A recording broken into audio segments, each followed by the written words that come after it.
할렐루야. 예수 그리스도 이름으로 하나님 말씀 증거하겠습니다.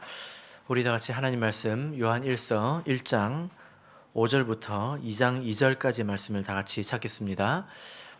하나님 말씀 요한 1서 1장 5절에서 2장 2절까지의 말씀을 저와 여러분이 한 절씩 교독하도록 하겠습니다.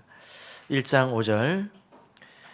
우리가 저에게서 듣고 너희에게 전하는 소식이 이것이니 곧 하나님은 빛이시라.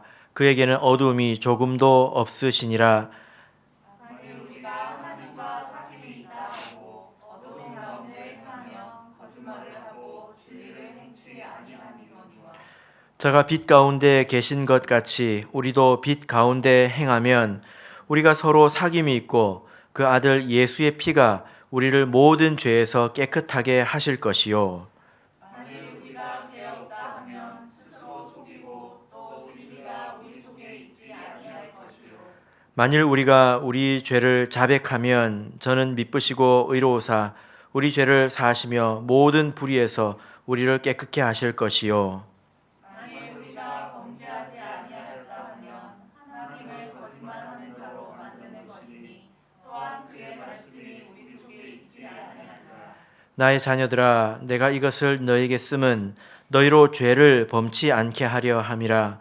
만일 누가 죄를 범하면 아버지 앞에서 우리에게 대언자가 있으니 곧 의로우신 예수 그리스도시라. 저는 우리 죄를 위한 화목 제물이니 우리만 위할 뿐 아니요 온 세상의 죄를 위하심이라. 아멘. 네, 오늘 이 시간은 죄를 버리라라는 제목으로 하나님 말씀을 증거하겠습니다. 우리 그리스도인들은 하나님을 믿어야 되는 이유에 대해서 항상 생각을 하고 또 그것을 마음에 새기고 살아야 합니다. 여러분, 우리가 왜 하나님을 믿어야 될까요? 우리가 하나님을 믿어야 되는 이유가 무엇일까요? 왜냐하면 하나님께서 우리를 지으셨기 때문입니다. 자녀가 부모에게 순종하고 또 부모를 섬기는 것이 마땅하지 않습니까? 당연하지 않습니까?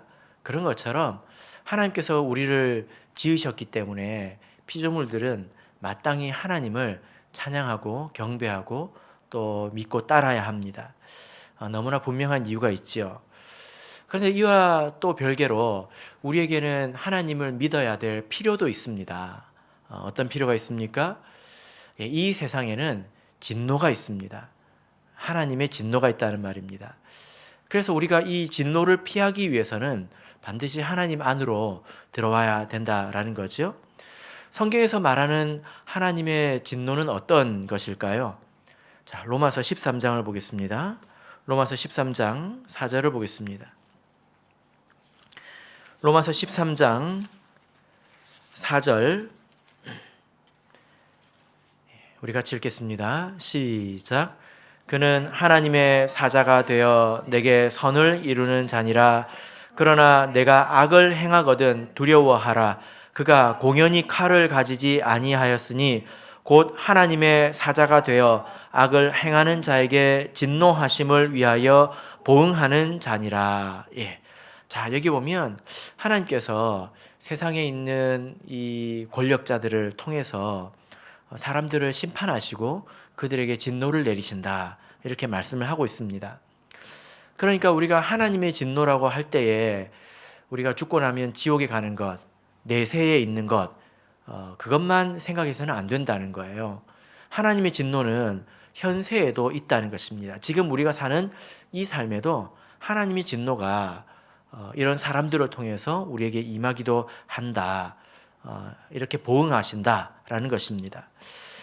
로마서 1장을 보겠습니다. 로마서 1장 24절입니다. 로마서 1장 24절, 자, 같이 읽어보겠습니다. 시작. 그러므로 하나님께서 저희를 마음의 정욕대로 더러움에 내어 버려두사 저희 몸을 서로 욕되게 하셨으니. 네. 자, 이 말씀은 하나님의 진노의 또 다른 모습인데요. 하나님께서 내어 버려 두신다. 그래서 그 정욕대로, 욕심대로 살도록 그냥 방치하신다는 것입니다. 왜 그럴까요? 그래서 마지막에 더 많은 심판을 받도록 하나님께서 이렇게 가만히 내버려 두는 것이 또한 하나님의 진노라는 것입니다. 그래서 하나님의 진노라는 것을 생각할 때에 우리는 이것이 내세에만 있는 것이 아니라 현세에도 충분히 있다는 것을 우리가 알아야 합니다. 우리가 왜 하나님을 믿어야 합니까? 이 하나님의 진노를 피하기 위해서 우리가 하나님을 믿어야 되죠. 그런데 이와 같은 이치로 우리가 하나님 안에서 행복을 얻기 위해서 또한 하나님을 믿어야 합니다. 하나님을 믿음을 통해서 우리가 얻는 유익들이 있지 않습니까? 그죠? 그런데 이 유익도 죽고 나면 천국에 가는 것만 있는 게 아니에요. 하나님의 진노도 현세적이고 또한 내세적이듯이 하나님을 믿음을 통해서 얻는 그 행복도 현세적이고 또한 내세적이라는 것입니다. 자, 누가복음 18장을 보겠습니다. 누가복음 18장 29절 30절을 보겠습니다. 누가복음 18장 29절 30절. 자, 우리 같이 읽겠습니다. 시작. 이르시되 내가 진실로 너희에게 이르노니 하나님의 나라를 위하여 집이나 아내나 형제나 부모나 자녀를 버린 자는 금세에 있어 여러 배를 받고 내세의 영생을 받지 못할 자가 없느니라 하시니라. 예. 자, 여러분 여기 보면 금세의 여러 배를 받고 또 내세의 영생을 얻는다. 이렇게 지금의 삶과 우리가 죽음 이후의 삶에 대해서 하나님의 축복이 있다 이렇게 말씀하고 있지 않습니까? 자, 그런데 여러분 금세에 있어서 여러 배를 받는다고 말을 하고 있습니다. 무엇에 여러 배를 받습니까? 집이나 아내나 형제나 부모나 자녀를 버린 자는 여러 배를 받는다는 거예요. 버린 것에 여러 배를 받는다는 것입니다. 그러면 여러분 한번 생각해 보십시오. 예를 들어 내가 이 믿음으로 인해서 마음으로 부모를 버렸다. 그러면 부모를 어떻게 여러 배를 받을까요? 여러 명의 부모가 생기는 것일까요? 예, 이것은 다른 차원의 복이라는 거죠. 그죠? 예, 이것에 대해서 여러분 한번 생각을 해보시기를 바랍니다. 그래서 우리가 하나님을 잘 믿을 때에 이 세상의 진노를 피해서 하나님 안에 있는 행복 안으로 들어올 수 있다라는 것입니다. 그러니까 우리가 반드시 하나님을 믿어야 되겠죠. 하나님을 절대로 떠나서는 안 된다라는 것입니다. 자, 그러면 여러분 우리가 이런 유익을 얻기 위해서 또 하나님의 진노를 피하기 위해서 하나님을 믿어야 되는데 어떤 것이 하나님을 믿는 것일까요? 하나님을 믿는다는 것은 어떤 걸 말할까요? 이것은 그냥 교회를 다닌다는 뜻일까요? 그렇지 않겠죠? 여기서 믿는다라는 말은 하나님과 깊은 교제 안으로 들어간다는 것입니다. 이것이 진실로 믿는 거죠. 어떤 회색지대에서 믿는 것도 아니고 안 믿는 것도 아니고 그러니까 하나님 말씀이 왜 나한테는 이루어지지 않는가 이런 오해가 생기는 것입니다. 우리는 애매한 것에 대해서 관심을 가질 것이 아니라 확실한 것에 대해서 관심을 가져야죠. 이 말씀을 이해하시겠습니까? 이래도 될까? 저래도 될까? 간 보듯이 신앙생활을 하는 것이 아니라 무엇이 확실한가를 우리가 관심을 가지고 믿어야 합니다. 확실한 것은 하나님과 깊은 교제 안에 있는 것은 틀림없이 하나님을 믿는 것이다 라는 것입니다. 여러분 그래서 우리가 하나님과 교제하는 것에 대해서 관심을 가져야 되는데 사람과의 관계를 한번 생각해 보시길 바랍니다. 같은 공간에 오랜 시간 같이 있다고 해서 그 사람과 교제가 이루어지는 것은 아니지 않습니까? 그런 것처럼 우리가 신앙생활을 오래 했다고 해서 또 예배당에 내 몸이 있다고 해서 하나님과 반드시 교제가 이루어지는 것은 아니다. 이것은 충분히 이해하실 것입니다. 그래서 우리가 성경을 통해서 하나님과 어떻게 교제하게 되는가 여기에 대해서 관심을 가져야 되는데요. 여러분 우리가 참으로 하나님과 교제를 해서 진노를 피하고 또 하나님의 그 축복 안으로 들어가려면 뭐가 제일 중요할까요? 우리가 5절 말씀을 보면 이것을 기억하는 것이 가장 중요합니다. 무엇입니까? 하나님은 빛이시다. 그에게는 어둠이 조금도 없다. 라는 말씀을 기억하는 것이 가장 중요합니다. 하나님과 교제를 하려면 이것을 먼저 알고 시작해야 된다는 거예요. 이것은 하나의 지식이죠. 그런데 지식을 위한 지식이 아닙니다. 이것은 교제를 위해서, 친밀한 사귐을 위해서 반드시 알아야 될 지식이라는 거예요. 그냥 단순히 뭔가를 알기 위해서, 지식을 더하기 위해서 아는 것이 아니라 하나님과 교제를 위해서 반드시 필요한 지식이 바로 이것이라는 것입니다. 하나님은 빛이시라 그에게는 어둠이 조금도 없으시다라는 거지요. 이제 본문 6절부터 2장 2절까지는 이 말씀에 대해서 부연 설명을 하고 있습니다. 구체적으로 이 말씀을 우리가 잘 살펴보면 뭐뭐라고 말한다면 이라는 표현이 3번 나옵니다. 그러니까 교회에 이렇게 말하는 사람들이 있는데 이러이러하다, 이런 말이 3번 나옵니다. 자, 6절을 보실까요? 6절을 보면 만일 우리가 하나님과 사귐이 있다 하고, 여기 보면 하고 앞에 말이 붙어야 합니다. 만일 우리가 하나님과 사귐이 있다 말한다면 이 뜻입니다. 그 다음에 8절에 보면 만일 우리가 죄 없다 말하면, 또 10절 보면 만일 우리가 범죄하지 아니하였다 말하면, 이렇게 3번 뭐뭐라고 말한다면 이렇게 말을 하고 있는데요. 누군가 교회에서 이런 말을 했겠죠. 그죠?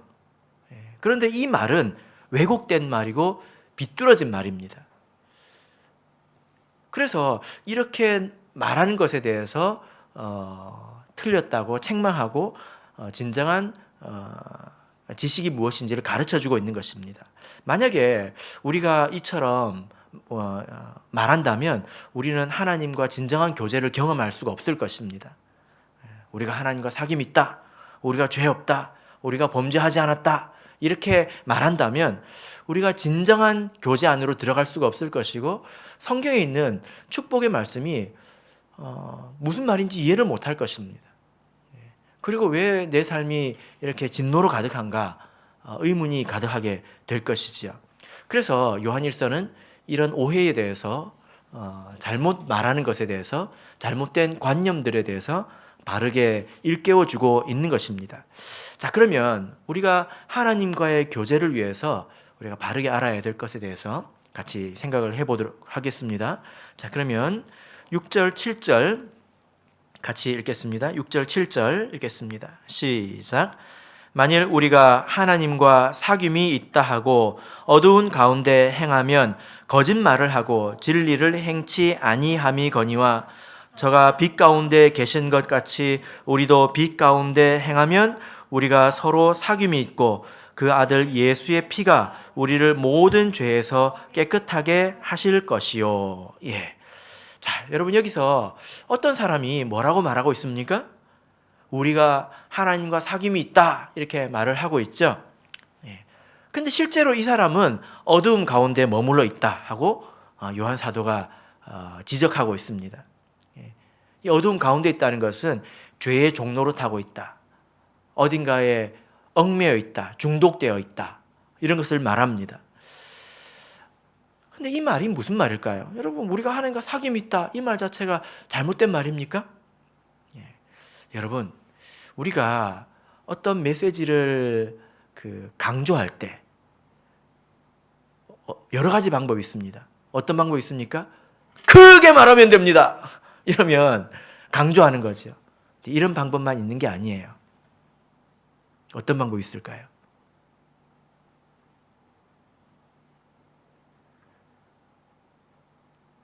이런 방법도 있습니다. 말하지 않으면 긴장합니다. 한번 생각해 보십시오. 내가 집에 들어와 가지고 아들, 딸이 있는데 딸들이 와서 아빠 다녀오셨어요 인사를 하면 반갑게 맞아줍니다. 근데 아들이 아빠 다녀오셨어요 인사를 하는데 대꾸도 하지 않고 그냥 들어가 버립니다. 아무 말도 안 했어요. 아무 말도 안 했습니다. 그런데 이것은 크게 말하는 거죠. 그죠? 그죠? 이것은 아주 크게 말하는 것입니다. 지금 이런 이치로 이 말씀을 우리가 이해할 수 있는데, 이 사람은 하나님과 사귐이 있다라고 말하고 있지만 죄에 대해서는 언급도 하지 않고 있습니다. 그러니까 이 말은 하나님과 사귐이 있다, 이 말 자체가 왜 잘못된 말로 여기서 거론되고 있냐면, 이 말의 뜻이 뭐냐면 이 사람은 실제로 죄라는 것은 별로 중요한 것이 아니다 라고 말하고 있기 때문입니다. 이해되십니까? 실제로 어둠 가운데 거하고 있으면서 나는 하나님과 사귐이 있다 이렇게 말하는 것은 죄는 별로 중요한 게 아니야, 말할 필요도 없어, 이렇게 굉장히 크게 말하고 있는 것이지 않겠습니까? 그래서 우리가 이 말씀을 곰곰이 읽을 때에 누군가 이렇게 말한다고 한다면 그 사람은 죄라는 것이 별로 중요한 것이 아니다, 결정적인 것이 아니다, 이렇게 여기고 있는 사람이라는 것을 우리가 알 수 있다는 것입니다. 자, 여러분, 그런데 한번 생각해 보십시오. 교회 안에서 정말 이렇게 말하는 사람이 있을까요? 죄라는 것이 별로 중요하지 않다 이렇게 말하는 사람이 있을까요? 만약에 그런 사람이 없다면 성경 말씀이 오늘 우리에게 왜 있겠습니까? 이 말씀이 오늘 우리에게 왜 주어졌겠습니까? 사람들이 다른 여러 가지 방식으로 똑같은 말을 하기 때문입니다. 다른 여러 가지 방식으로 죄는 별로 중요한 게 아니다 이렇게 말하기 때문입니다. 물론 모든 사람이 그렇게 말하지는 않지만 있다는 거예요. 제가 누군가와 이렇게 대화를 하면서 이런 말을 들었습니다. 여러분, 이 말을 듣고 한번 잘 생각해 보십시오. 은연 중에 이런 이야기를 하더라고요. 신앙생활은 지옥 가지 않을 정도로 하면 된다. 이 말이 무슨 뜻일까요? 그 대화 가운데서 제가 느낀 것은 뭐냐면, 그렇게 봉사를 열심히 안 해도 된다, 그렇게 막 교회에 그렇게 열심히 섬기지 않아도 된다, 세상 살면서 죄도 좀 지을 수 있지 않습니까? 죄 안 짓고 살 수 있습니까? 그러니까 죄에 대해서 너무 그렇게 예민할 필요 없다, 그냥 지옥에 안 갈 정도만 하면 된다. 그냥 우리 성경에 있는 표현으로 보자면 사망에 이르는 죄만 안 지으면 된다. 작은 죄들은 대세에 크게 지장이 없다, 그러니까 너무 예민하지 마라, 이렇게 이야기를 합니다. 이런 이제 뜻이라는 겁니다.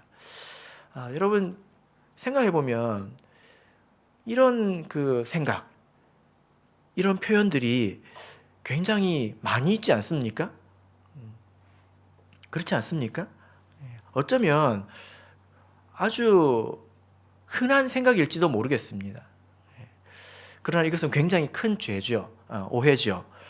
왜냐하면 성경 안에는 지어도 되는 죄가 있고 지으면 안 되는 죄가 있고 그런 게 아닙니다. 왜 그렇게 생각했냐면 이것은 아주 큰 오해에서 비롯된 것입니다. 요한일서 5장 16절을 보시면요, 이 말씀을 보고 오해를 한 것인데, 요한일서 5장 16절을 보겠습니다. 요한일서 5장 16절 읽겠습니다. 시작. 누구든지 형제가 사망에 이르지 아니한 죄에 범하는 것을 보거든 구하라. 그러면 사망에 이르지 아니하는 범죄자들을 위하여 저에게 생명을 주시리라. 사망에 이르는 죄가 있으니 이에 대하여 나는 구하라 하지 않노라. 자, 이게 보면 사망에 이르는 죄가 있고 사망에 이르지 아니하는 죄가 있고 뭐 이런 것 같지요. 그런데 뭐 이 구절 때 자세히 설명을 드리겠지만, 여러분, 죄라고 하는 것은 전부 다 사망으로 향해 가는 것입니다. 근데 이 말씀의 뜻이 뭐냐면, 만약에 아직 완전한 사망에 도달하지 않았다면 아직은 기도할 기회가 있다는 것입니다.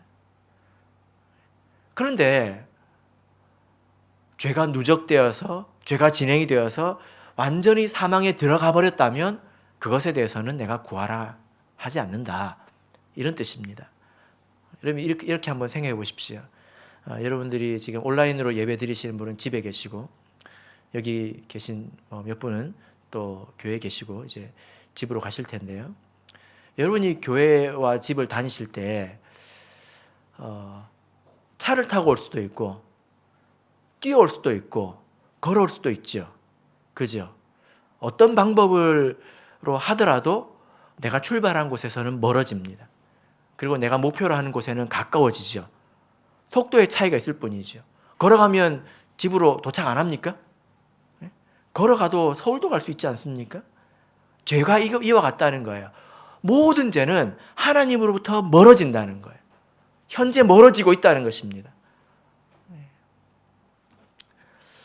그래서 내가 죄를 지을 때에 하나님과 멀어진다라는 것을 알아야 된다는 거예요. 그래서 내가 그만큼 하나님의 온기를 느끼기가 어렵고 또 메마른 신앙생활을 하게 된다는 것입니다. 그러니 기쁨이 없고 보람이 없으니 악순환으로 들어가게 되지 않겠습니까? 그래서 죄를 짓는 속도가 더욱더 빨라지게 되는 것이지요. 그죠? 예. 만약에 정말 이렇게 죄가 하나님과 나 사이를 갈라놓는다, 멀게 만든다라는 것을 모르고 이렇게 큰 죄만 안 지으면 돼, 죄가 그렇게 결정적이지 않아 라고 생각하는 사람들은 현세에 있어서 하나님으로부터 받는 복이 무엇인지 또 재앙이 무엇인지 이것을 잘 모르시는 것일 겁니다. 그러나 사실은 그렇지 않습니다. 그래서 오늘 이 6절 말씀을 보면 하나님과 사귐이 있다 하고 어두운 가운데 행하면 그것은 거짓말을 하는 것이다. 그럴 수 없다 라는 것입니다. 자, 이제 우리 8절 9절을 말씀을 보겠습니다. 8절 9절 같이 읽겠습니다. 시작. 만일 우리가 죄 없다 하면 스스로 속이고 또 진리가 우리 속에 있지 아니할 것이요 만일 우리가 우리 죄를 자백하면 저는 미쁘시고 의로우사 우리 죄를 사하시며 모든 불의에서 우리를 깨끗게 하실 것이요. 예. 자, 이제 두 번째 여기서 보면 어떤 사람이 뭐라고 말하고 있습니까? 우리가 죄 없다 이렇게 말하고 있습니다. 여러분 이렇게 말해 보셨습니까? 나는 죄 없다 이렇게 말해 보셨습니까? 정말 이렇게 말하는 사람이 있을까요?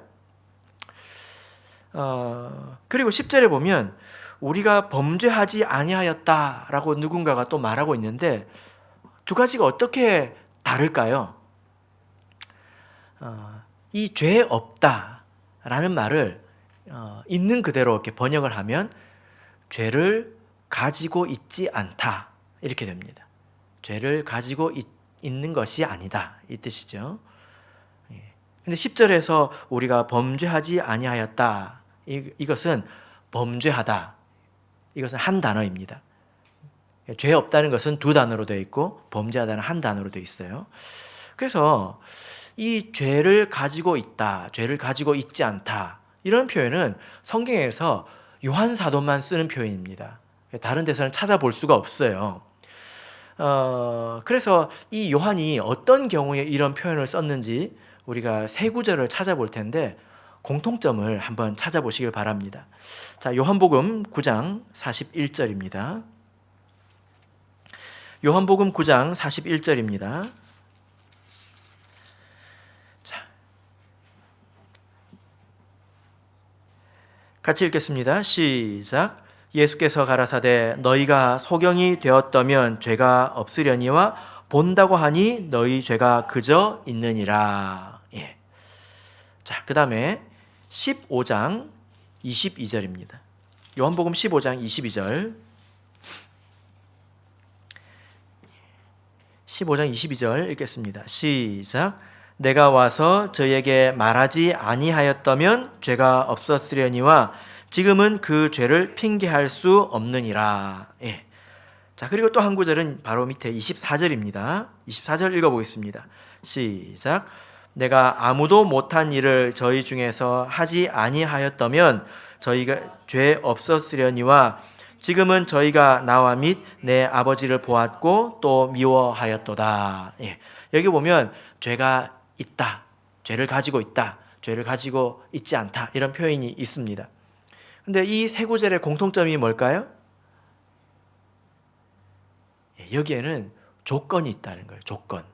그래서 예수님께서 뭐라고 말씀하시냐면 너희가 만약에 앞을 보지 못하는 소경이었다면 죄가 없었을 텐데 너희들이 본다고 하니까 이제 죄가 있다. 그리고 너희들이 몰랐으면 죄가 없었을 텐데 내가 와서 너희들에게 다 말해줬으니까 이제 너희들에게 죄가 있다.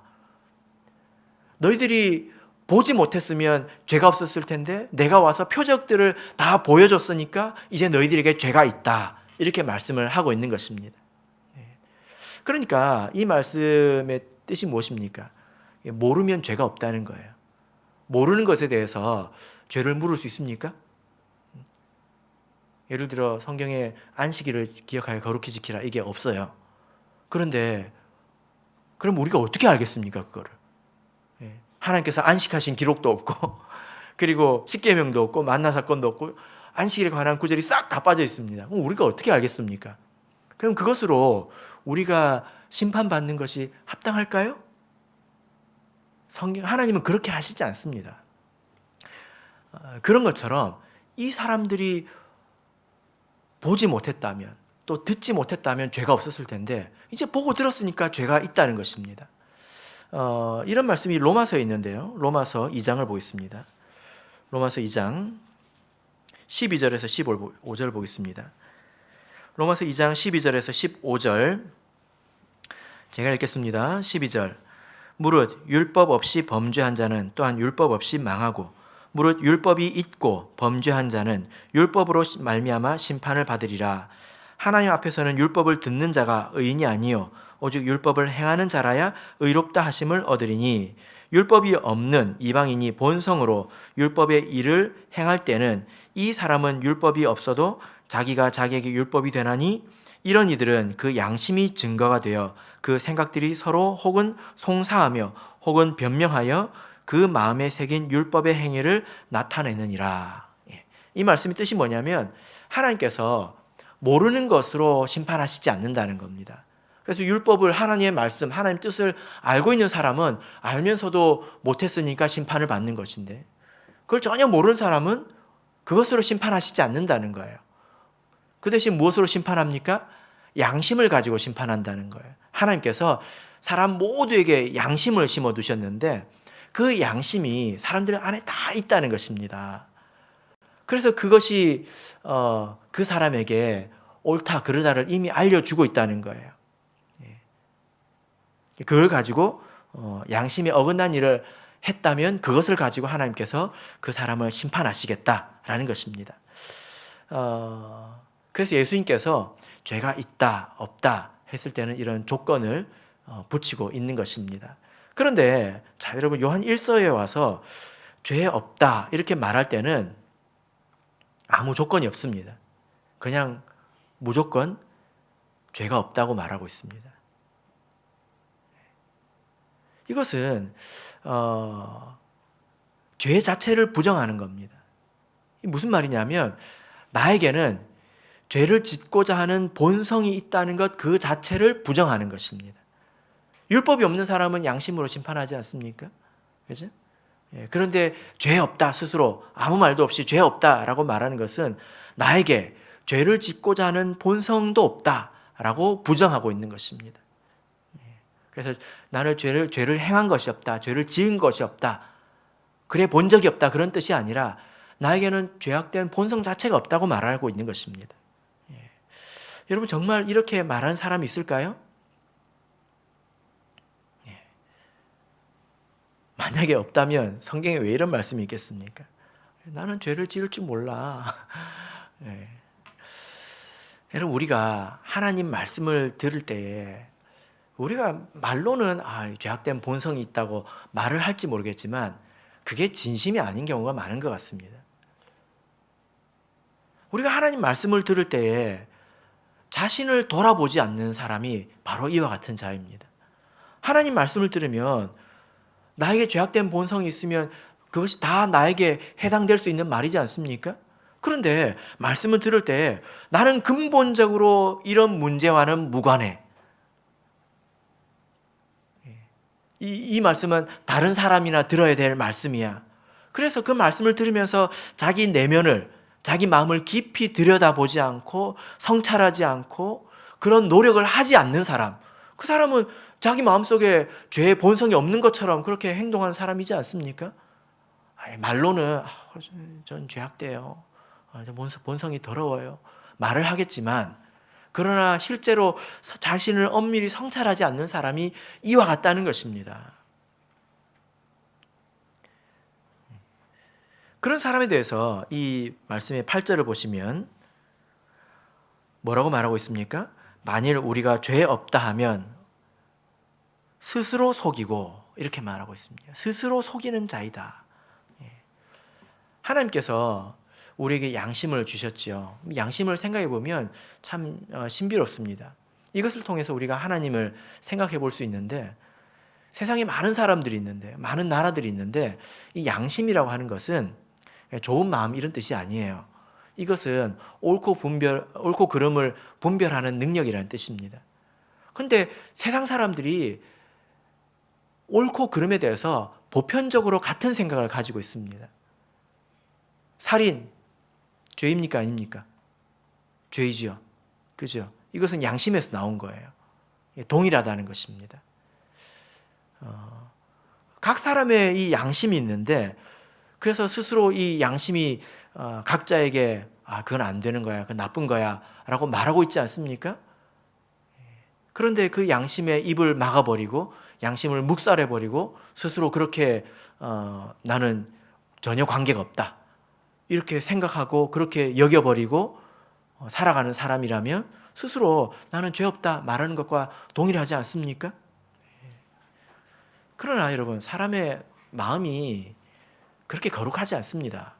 로마서 7장 8절 보겠습니다. 로마서 7장 8절.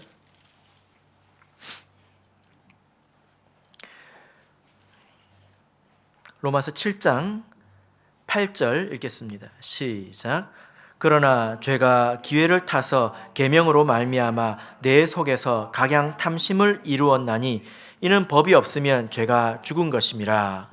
자, 여기 보면요, 죄가 기회를 타서 계명으로 말미암아 내 속에서 각양 탐심을 이뤘다 이렇게 말을 하고 있습니다. 이게 무슨 말이냐면요, 꼭 탐심을 이룬 것이 계명 때문에, 하나님 말씀 때문에 그런 것처럼 말하고 있는데, 이 말씀의 뜻은 이렇습니다. 사람이 하지 말라고 하면 더 하고 싶어진다는 거예요. 사람 마음이 그렇게 생겨 먹었다는 것입니다.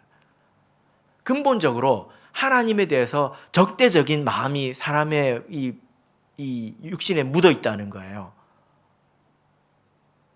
그래서 하지 말라고 하면 더 하고 싶어진다는 거예요.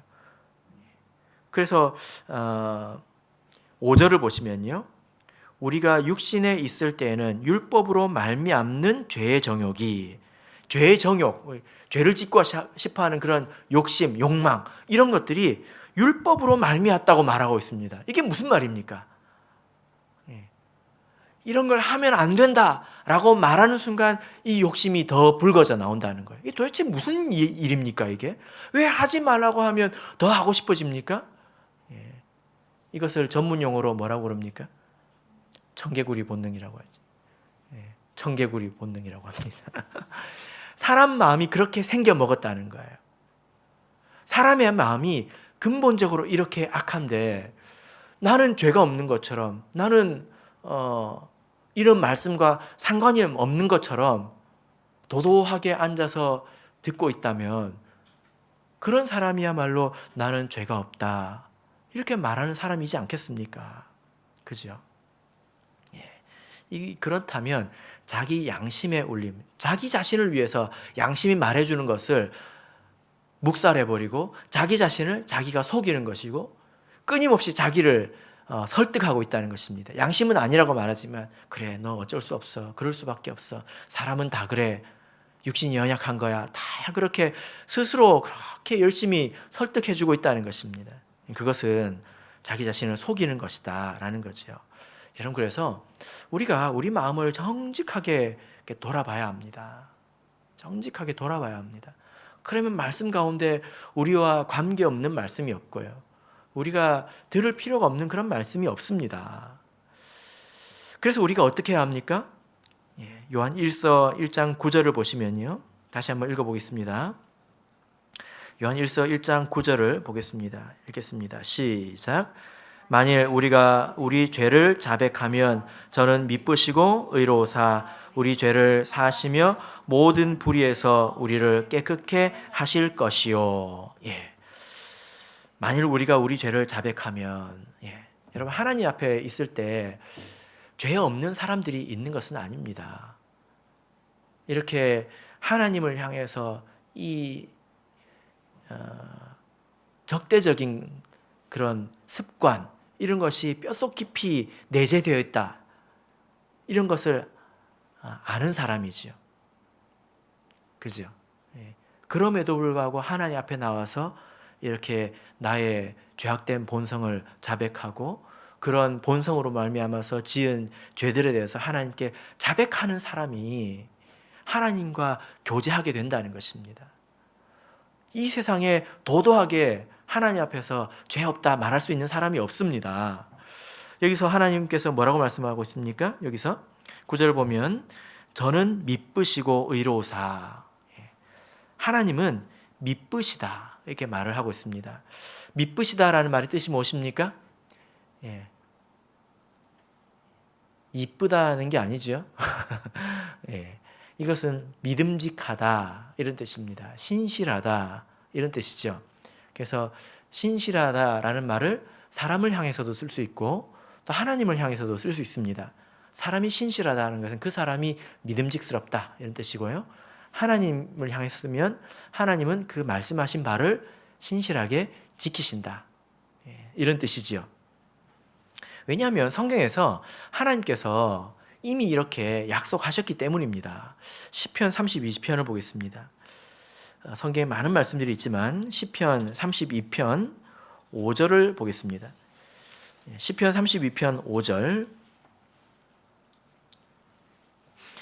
자, 읽겠습니다. 시작. 내가 이르기를 내 허물을 여호와께 자백하리라 하고 주께 내 죄를 아뢰고 내 죄악을 숨기지 아니하였더니 곧 주께서 내 죄악을 사하셨나이다. 이렇게 죄를 자백할 때 죄를 사하셨다라고 말씀을 하고 있죠. 잠언 28장을 보겠습니다. 잠언 28장 13절을 보겠습니다. 잠언 28장 13절, 잠언 28장 13절 같이 읽겠습니다. 시작.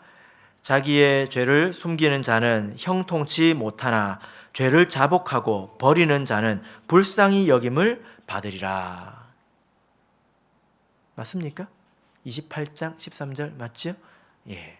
자, 여기서 보면 자기 죄를 숨기는 자는 형통하지 못하다는 거예요. 어떻게 합니까? 죄가 있다는 것을 알았을 때 그걸 숨기지 말라는 것입니다. 그때라도 자복하면요 버리게 돼 있습니다. 적어도 그 순간만큼은 버리게 되어 있습니다. 그래서 불쌍히 여김을 받는다라는 말씀이 성경에 있지 않습니까? 이것이 지속적인 하나님의 약속이지 않습니까? 그래서 우리가 하나님 앞에서 도도히 앉아 있는 것, 또 우리가 신도회에서 또 말씀으로 은혜를 나눌 때 마치 나는 아무 관련도 없는 것처럼 도도히 앉아 있는 것, 이것이 별로 자기에게 유익이지 않죠. 아름다운 것도 아닙니다.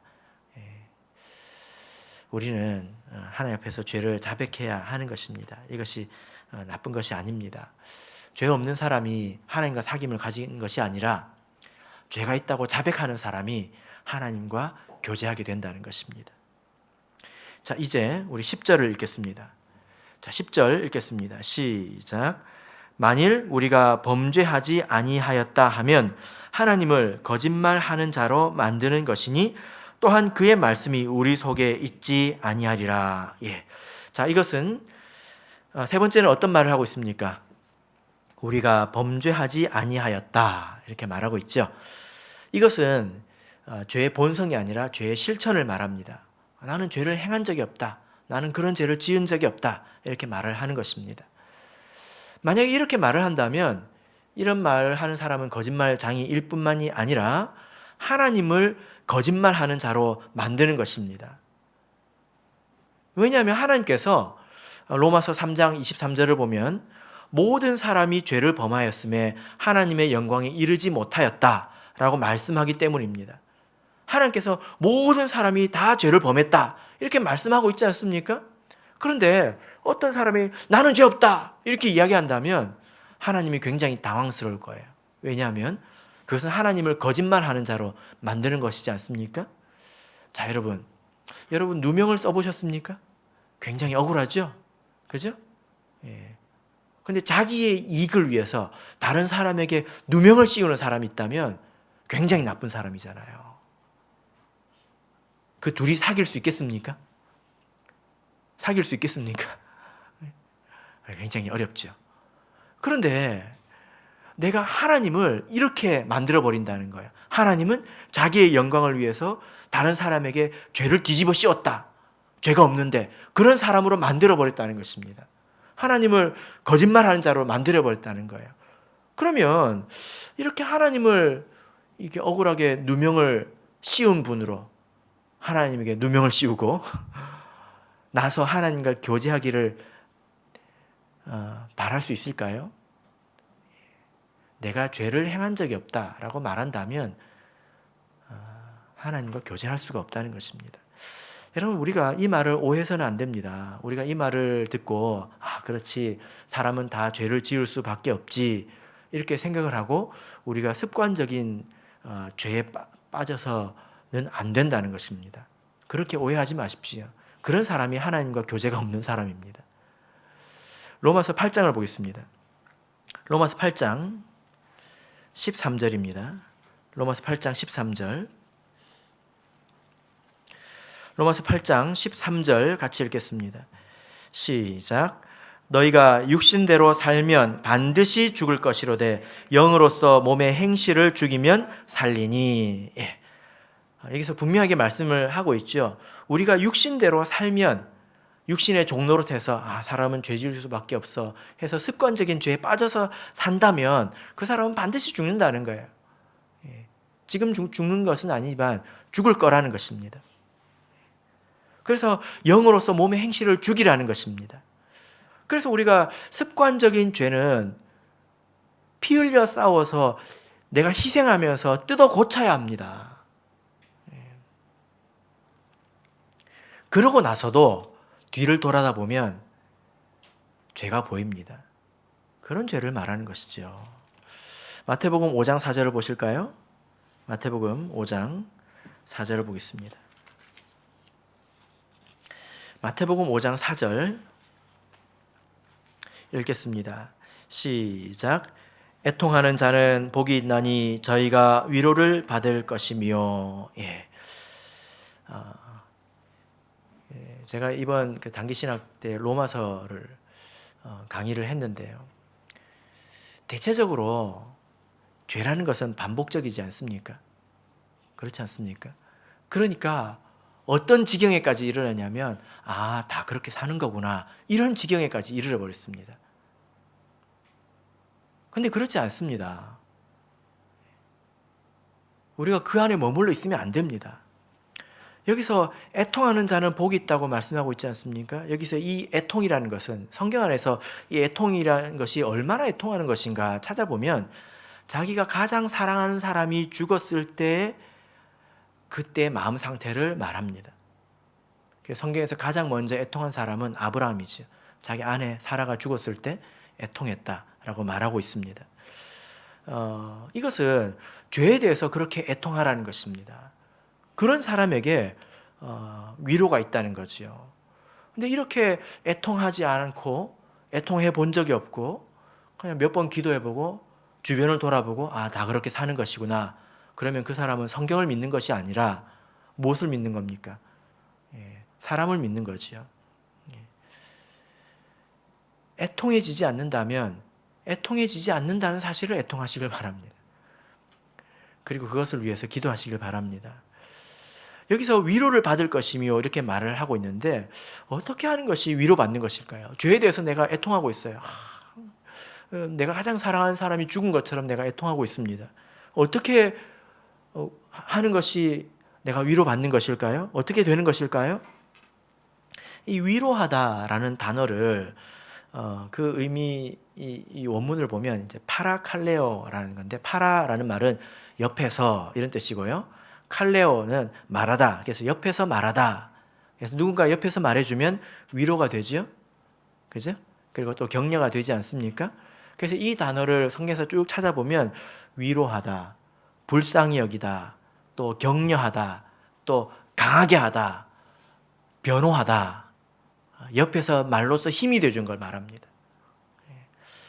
자, 욥기 4장을 보겠습니다. 욥기 4장. 욥기 4장 3절. 여기 보면 그 단어가 있는데요. 욥기 4장 3절.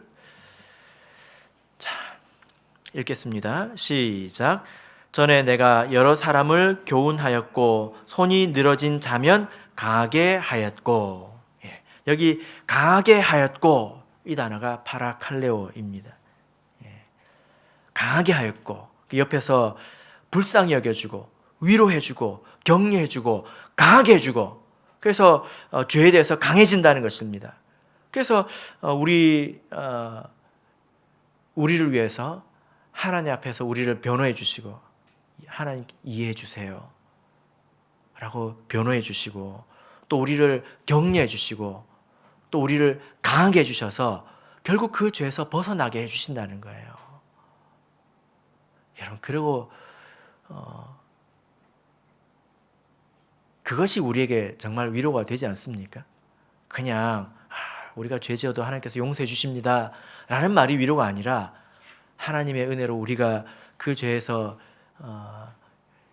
벗어나게 된 것, 그 상태가 우리가 참 위로가 되지 않습니까? 근데 우리가 예를 들어 이제 이런 말을 하는데요. 뭐뭐 하는 사람 이런 말을 만들 때 한국어는 뒤에 그 놈자자를 붙이지 않습니까? 그죠? 그래서 위로하다 그러면 위로하는 사람을 뭐라고 말합니까? 위로자. 또 격려하는 사람, 격려자이죠. 그죠? 그다음에 영어에서는 뒤에 er를 붙이면 뭐뭐 하는 사람이 되죠. 헬라에서는 뒤에다가 대체적으로 토스라는 단어를 붙입니다. 토스. 그래서 파라칼레오를 해주는 사람, 이거는 파라클레토스가 되는 것인데요. 오늘 본문에 그 단어가 있습니다. 제가 이런 이야기는 잘 안 하죠. 근데 왜 했을까요? 자, 요한일서 2장 1절을 보겠습니다. 요한일서 2장 1절 같이 읽겠습니다. 시작. 나의 자녀들아 내가 이것을 너에게 쓰면 너희로 죄를 범치 않게 하려 함이라. 만일 누가 죄를 범하면 아버지 앞에서 우리에게 대언자가 있으니 곧 의로우신 예수 그리스도시라. 자, 여기 옆에 이 대언자가 바로 파라클레토스입니다. 옆에서 말해주시는 분 이런 뜻이에요. 위로자, 격려자, 강하게 해주시는 분. 근데 여기서 보면 이 예수 그리스도, 우리의 대언자, 이 예수 그리스도께서 어디에 계십니까? 하나님 앞에 있다는 거예요. 하나님 앞에. 여러분 한번 생각해 보십시오. 제가 여기 우리 김은미 자매님하고 이렇게 마주보고 있습니다. 마주보고 있는데요. 김은미 자매님이 저한테 뭐 좀 잘못한 게 있어요. 이렇게 있으면 얼마나 지금 얼굴이 뜨겁겠습니까? 지금 계속 빨개지고 있습니다, 지금.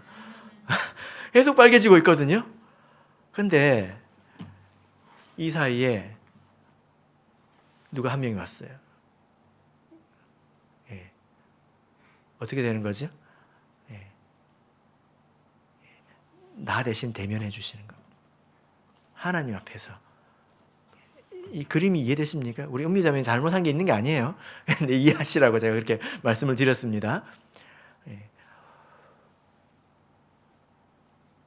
아버지가 아들을 혼내고 있는데 할머니가 그 사이에 딱 꼈다고 생각해 보십시오. 어떻게 될까요? 너도 그랬다. 할머니가 너는 더했다 하시면 아버지가 화가 싹 가라앉지 않겠습니까? 아주 위대한 대언자죠, 할머니는. 그죠? 우리 예수 그리스도께서 우리의 대언자가 되신다는 것입니다. 그래서 우리가 죄를 지었더라도 여러분 너무 낙심하지 마십시오. 사람은 죄 지을 수밖에 없다. 이렇게 떳떳하게 우리가 하지는 않을 것입니다. 그런 마음은 없어야 합니다. 그런 마음이 없어도 우리에게는 죄가 있다는 거예요.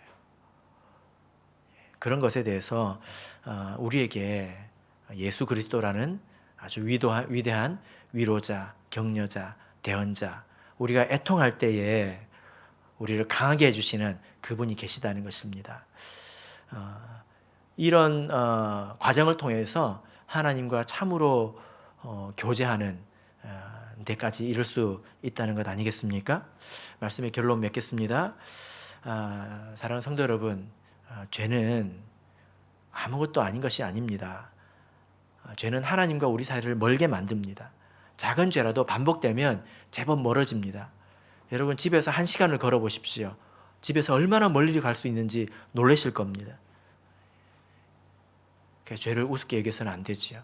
그리고 내 속에 죄의 본성이 있다는 것을 깨닫고 말씀을 들을 때마다 귀를 기울여서 듣고 자기를 성찰해야 합니다. 그리고 예수 그리스도의 도움을 입어서 나의 죄를 버리고 이겨야 되겠지요. 바라옵기는 이 과정을 통해서 빛 대신 하나님과 참으로 교제하시는 저와 여러분이 되시기를 예수 그리스도 이름으로 축복합니다. 네, 우리 다 같이 찬송하겠습니다. 332장 찬양하겠습니다.